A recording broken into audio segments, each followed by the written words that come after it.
ever wish your day wasn't dictated by your health? Are you tired of being tired all the time, or is pain holding you back from enjoying your time with your family? Would you like to manage your symptoms holistically, but you just don't know where to begin? I am so excited that you're here. This podcast will help you understand how natural remedies work so you can relieve your symptoms and live a fuller life. My name is Penny. I'm an occupational therapist, past pharmaceutical rep, a mom, and a wife with a strong faith, and for 25 years, I battled through debilitating Crohn's disease. I took all the medicine and did all the surgeries that stole so much time with my family, but never truly healed me. I finally realized if I was going to survive this disease, I needed to open my stubborn eyes to alternative solutions. I researched how perfectly our bodies work with plants and a lifestyle that made my health less of a burden to my family and aligned so beautifully with my faith and my medical training. If you are ready to reclaim your life with holistic options that are easy to implement as a busy mom and provide relief that lasts, this is the podcast for you. Hello, Becoming Natural friends. Welcome to the podcast. This is Penny, your host, and I am so sorry once again for my absence.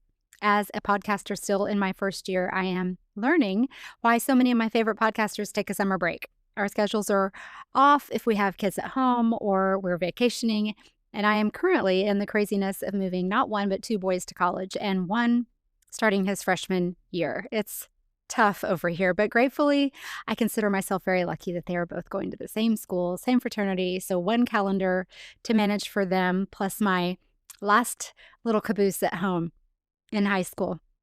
And I am excited for all of them. On top of that, I'm also finishing up a long and delayed renovation of my home. So if you are living in utter chaos, you are not alone. I am right there with you. Also, without going through all of the boring details for you, but so exciting for me, I am in the process of transferring this podcast to a different host. And it has been a case of give a mouse a cookie. You remember that book? I loved it. But I lost my podcast section on my website, so I was going to repost all of my posts.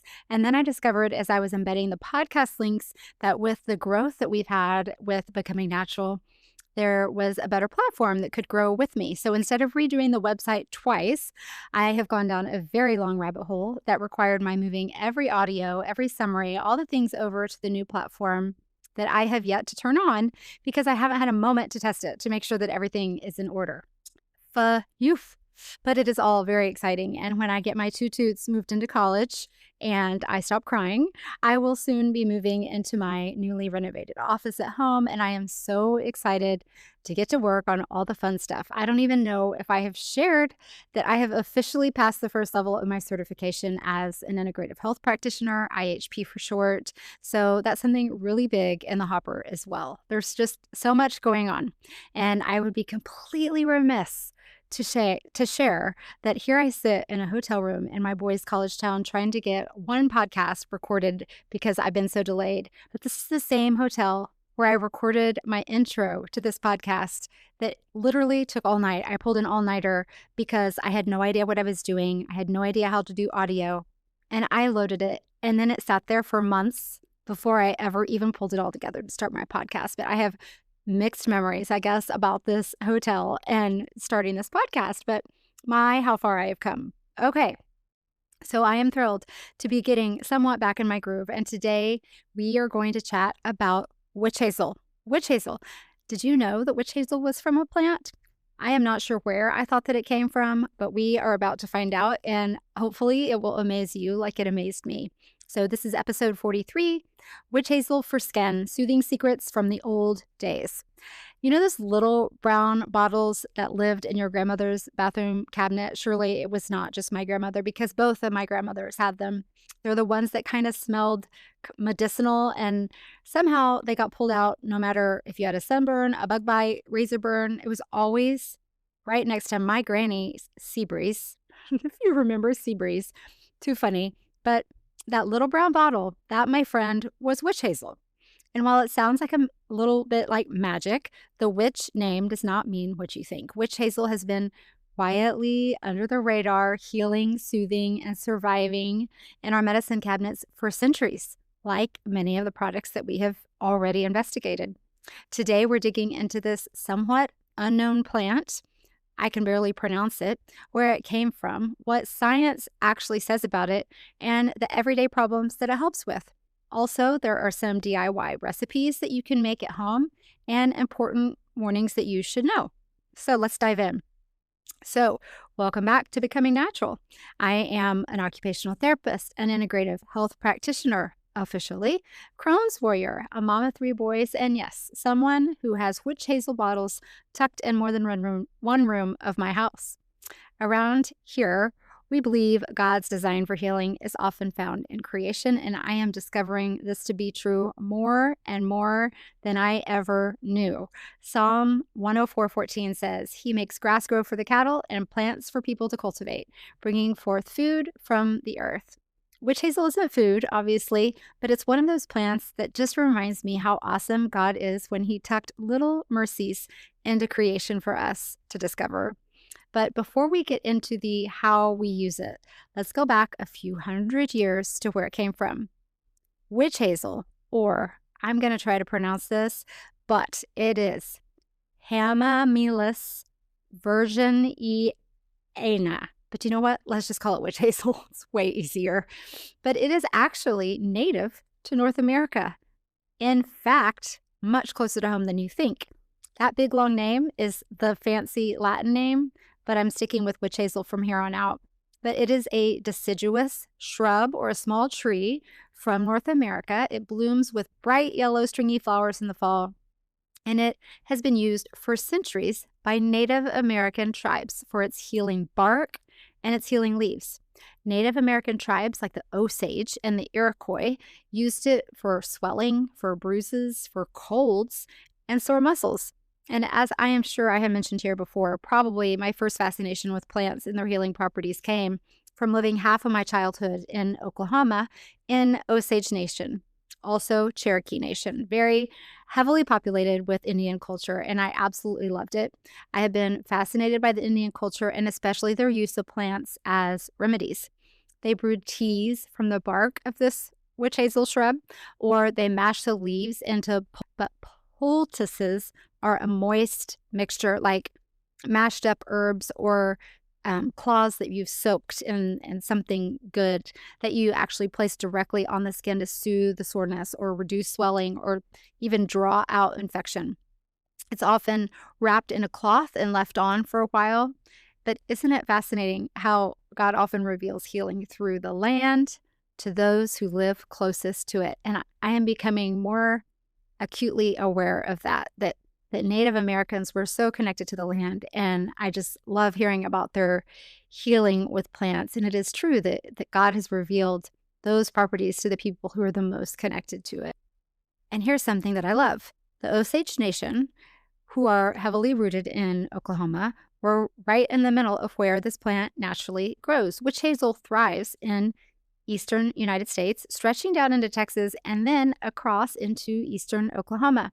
There's actually a variety of witch hazel called Ozark witch hazel, found in the Ozark Plateau of Missouri, Arkansas, and Oklahoma, which is right where I'm from. So it's not just folklore, it's literally part of the landscape and the story of my hometown region. We lived actually near the foothills of the Ozarks. So very personal, very exciting that it is originating right there close to home. But when European settlers saw this plant in action, they quickly adopted it. Fast forward to the mid-1800s, when Reverend Thomas Newton Dickinson in Connecticut started distilling witch hazel commercially. His little family business eventually created the Dickinson's witch hazel brand that you can still find in drugstores today. And that name witch doesn't mean witchcraft, like we said before, but it comes from the Old English word wice, W-I-C-E, meaning bendable or pliant. And the branches actually of the witch hazel tree or shrub were used as dowsing rods, the ones that Native Americans claimed could find underground water. So the way that worked, which is very interesting, a person called a dowser would hold the forked witch hazel branch. So it kind of branched off into a fork, and one hand each had an end of this witch hazel branch, and they had their palms up, and they would walk slowly over the land. And when they passed over an area with underground water, the idea was that the branch would twitch or dip or even bend forward, pointing to the water below. So whether that worked or not, I cannot attest to it, but it certainly shows how people trusted the natural world as a guide. And that kind of attentiveness to nature is something we've lost in our modern hurry and scurry. So I love hearing about those methods and the ways that people used plants before anything that we use came along. So witch hazel is actually loaded with tannins, flavonoids, and trace amounts of essential oils. If you've been with me for a while, you'll remember that we talked about flavonoids way back in my episode on essential oils, I think, and tannins. These are natural compounds that tighten tissues. That's why witch hazel is called an astringent, because it shrinks and tightens your pores and it reduces bleeding by what we call vasoconstriction. It constricts the blood vessels and it tones our skin. Flavonoids are plants that are antioxidants, which we talked about. We talked about flavonoids as one of the healing gifts tucked inside the plants because they fight free radicals, they calm inflammation, and they support healing.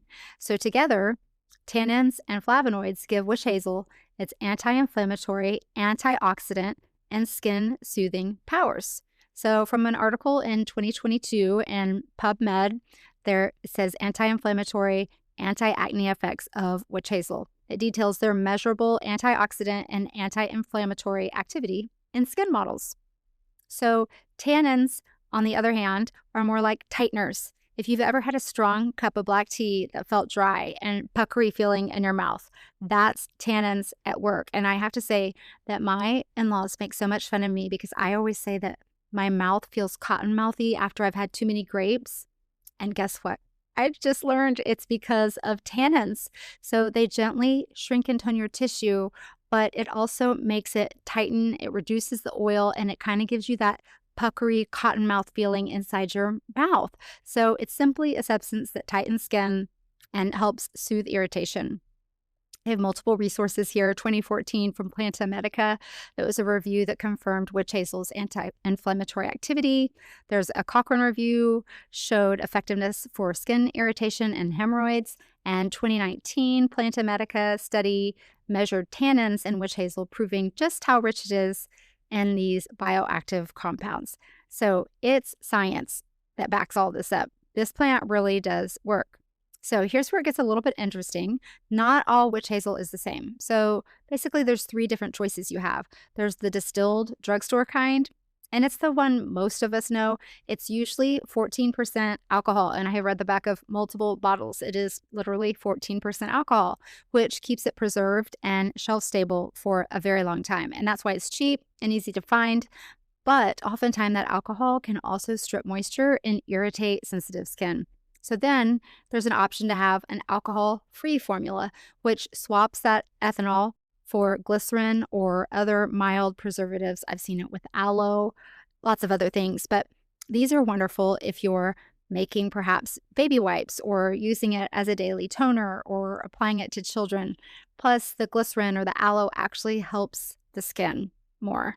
And finally, there's pure, non-distilled extract. It's darker, it smells a little bit more herbal-like, a little more planty, and contains more tannins because it has not gone through the distillation process. So the trade-off is that it doesn't keep as long, it doesn't have the preservatives, and it's a little bit harder to find. But from, say, a chemistry perspective, this extract contains the highest concentration of those astringent compounds that reduce swelling and calm irritation. So which would you choose? For everyday gentle use like wipes or face toner, I would absolutely go with the alcohol-free. For acne or aftershave, either can work, though alcohol-free is less drying. But if you really want the strongest punch, the pure extract is your winner, though you'll likely have to order it online. But it seems that we have to do that for almost everything that's a good item these days. So my own curiosity kicked back in after my grandmother's cabinet because I noticed my husband, he has been a dedicated witch hazel user for years, using it as an aftershave. And it works. He swears by it. It keeps him from having, raised red spots on his skin, and it really makes his skin not sensitive at all. So modern research confirms that witch hazel can calm inflammation and reduce that post-shave irritation. And that's in an article from Molecules Journal 2025 that was actually published in June. amazing, very recent, but it's a review of its pharmacological properties and cosmetological applications. Witch hazel shows up in a lot of everyday problems for skin soothing, things like acne, oily skin, or razor burn. It works because tannins tighten those pores and takes out the inflammation, and it helps calm the redness that you get. One lab study even showed that tannin-rich witch hazel reduced inflammatory messengers in the skin, and those are the messengers that kind of go crazy and overreact if they're there for too long. For hemorrhoids, witch hazel pads or wipes have been used for decades. They won't cure the issue, but they will absolutely help reduce the burning, the itching, and the swelling. And that's why you still find it in over the counter wipes and ointments for this very specific purpose. If you've given birth out there, hello, you know these little pads that you, quote, tuck right on top of the hemorrhoid? All it is witch hazel on a little pad. So you can make your own and probably a lot less expensive. It's also been used just for general skin irritation, anything from sitting too long, standing too long, or just dealing with everyday puffiness. And then there's the little annoyances like bug bites, rashes, mystery itches. Dab a little witch hazel on it, and you'll often feel relief quickly. And some of this is due to the tannins tightening that tissue. Some is due to the flavonoids calming the inflammatory response, but together, they're quite the team. So even people use it for mouth and gum irritation because just make sure that it's alcohol free. And they use it as a rinse. So you just swish it and spit it. Don't ever swallow it. But it takes out that inflammation in your mouth. So one of the easiest ways to use witch hazel is to make your own wipes. All you need is a roll of strong paper towels, cut them in half down the middle, or stack of cloth wipes in a container. Mix together about 1.5 cups or so of distilled water, 2 tablespoons of that alcohol-free witch hazel, and a tablespoon of aloe vera gel. It's one of my favorites. And then you can use jojoba or fractionated coconut oil if you want extra moisture. There's lots of different essential oils you can use or healing oils. You don't have to add any of that if you don't want to, but pour that mixture over the wipes and let it soak in. These make wonderful baby wipes. I had a friend who used to make these, and I thought she was cuckoo, and that was long before I started asking questions. Her babies have the healthiest bottoms now, I'm sure. You can use them as face wipes or even just use those as a post-shave refresher. Another favorite is a gentle face toner that doubles as an aftershave for basic skincare. So for a guy, it's an aftershave that doesn't sting. Just mix a couple ounces of alcohol-free witch hazel with an ounce of aloe vera juice, and you store it in a little pump bottle and apply after washing your face or shaving. To be honest, my husband just does pure witch hazel, and that's how he's done it for years. So if you've been out in the sun, you can make a simple after sun compress by mixing equal parts witch hazel and a cooled chamomile tea. Chamomile's really good for that. Soak the cloth and then lay it just across the skin for 10 minutes.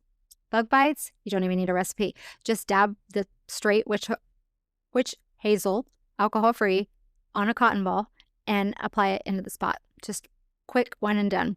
As handy as witch hazel is, it is not without boundaries. So if you notice dryness or stinging, it's probably the alcohol, not the witch hazel. Switch just to the alcohol-free version. Allergic reactions are really rare, but possible. So be aware of that as well. Historically, people have brewed witch hazel tea, but modern guidance says, from what I've read, to keep it external. The high tannin intake, if you take in too many tannins, it can upset the stomach or the liver. Just be sure not to put it near your eyes. So on the science side of things, what's happening? Kind of covered this a little bit already, but witch hazel shrinks the tissue because the tannins bind proteins and cause them to contract. It calms the inflammation because those flavonoids interfere with the inflammatory message. And it's from IL-6. I know we haven't specifically talked about IL-6, but that's interleukins, which are cytokines. And we did talk about cytokines. Remember when we were talking about our inflammatory response and the cytokines go crazy and our body doesn't know what to do? Cytokines are pro-inflammatory powers. They tell your body, hey, there's a problem, send help. But that's helpful for short term, not long term. So when those cytokines stick around too long, it can stir up chronic inflammation. They are also linked to autoimmune disease. So some extracts even reduce the oxidative stress from UV exposure, meaning that they help the skin bounce back after sun exposure. And they have antimicrobial research that shows that it can even suppress certain bacterial toxins, which is probably why it's still included in so many over-the-counter skin products. So there is a lot going on with witch hazel, very multi-purpose. It's not magic, it's chemistry built into a shrub.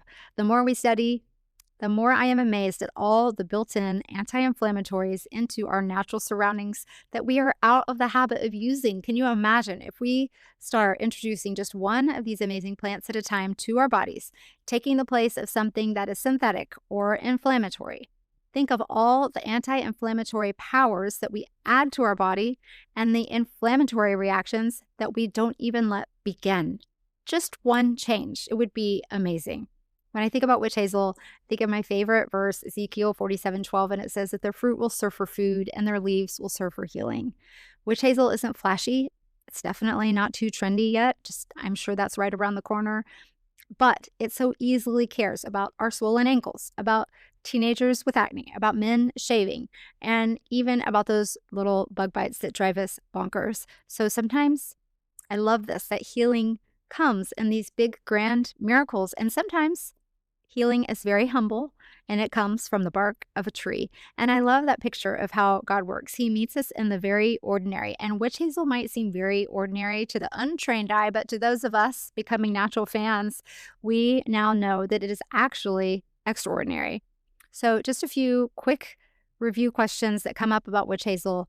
Should you go with alcohol-free or regular? It kind of depends on your skin sensitivity. I'm inclined to say alcohol-free because it's safer for most people, especially if you're using it daily or on delicate skin.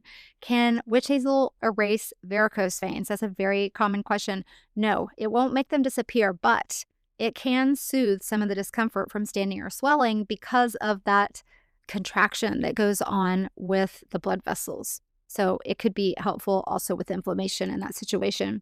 Of course, it is safe for teens, especially great for oily or acne-prone skin, but just make sure you patch test it first to make sure you don't have a reaction.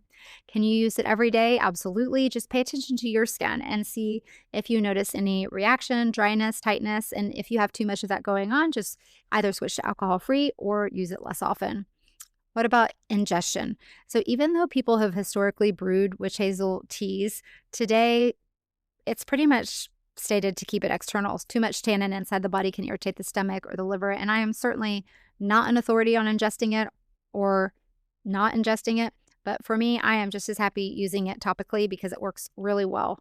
So there you have it, witch hazel, the multitasking plant, completely practical and still showing up centuries later.